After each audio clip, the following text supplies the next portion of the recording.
What's up, everybody? Welcome back to another episode on Keeping It Real with Credit. And on this episode, we're going to be talking about what you should do if your bank ever experiences an outage. Right now. Coming up. Don't wait. Don't click away. All right, cue intro.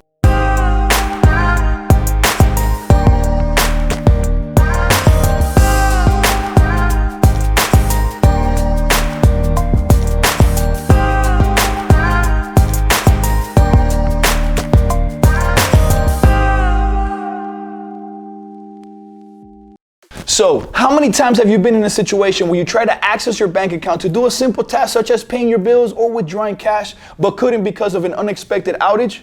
Well, these situations can be extremely irritating and stressful, especially during a serious emergencies. Recently, Wells Fargo's experienced an outage which affected online banking and mobile apps, blocking automated systems and customer service representatives from accessing account information. It later turned out that the outage was due to a power shutdown. Fortunately, they have restored services and customers can now access ATM services, mobile and online banking systems, make credit card and debit card purchases, and bank branches are fully operational. This won't be the last time something like this will happen though, so you should be aware on what your options are to be better prepared in the future. So now you may ask, what should you do in an event, in a situation such as this? Well, there's a few things that we're gonna do, and that's what we're gonna talk about now. The first thing you wanna do is check your account balance as soon as possible. If you can't access your information online, try calling your bank and speak with a representative who may have some information about the funds based on the bank's records before the system had issues. If your bank offers a text service, try that as well, or visit your local branch. You also, if you need to get cash, there's a possibility that tellers will be able to check your balance and allow you to deposit and withdraw money. However, it will be difficult to get cash until the bank systems are fully operational. So that might be a big holdup in the meantime.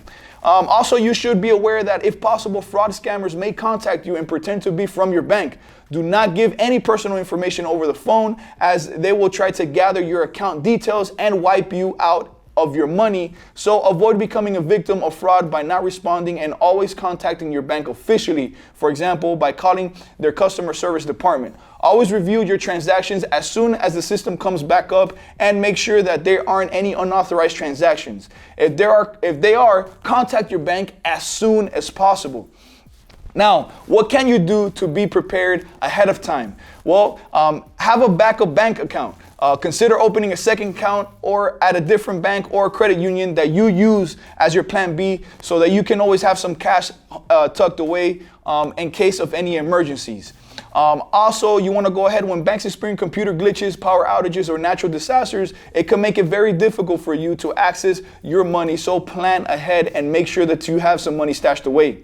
Protect yourself against future fraud. Fraudsters know that when a bank experiences an outage, their call center becomes flooded with phone calls of desperate customers trying to access their accounts. These scammers will try to call their bank and impersonate a real customer to steal account information, allowing them to steal money from your checking and savings account, and even lines of credits. Always be vigilant against fraud and from all of your accounts by using a strong password. Check your transactions regularly and report any suspicious activity to your financial institutions extremely quick and right away.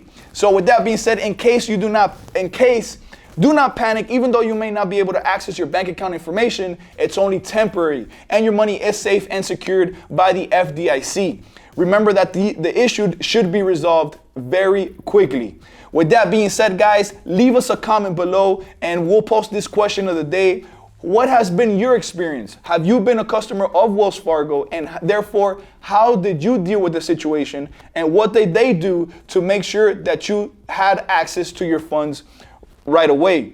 Leave us that response in the comment below so we could go ahead and keep this community alive with fresh and new information, because just like you had an issue, there might be somebody out there that had the same issue as well. So with that being said, guys, thank you guys so much for the love and support.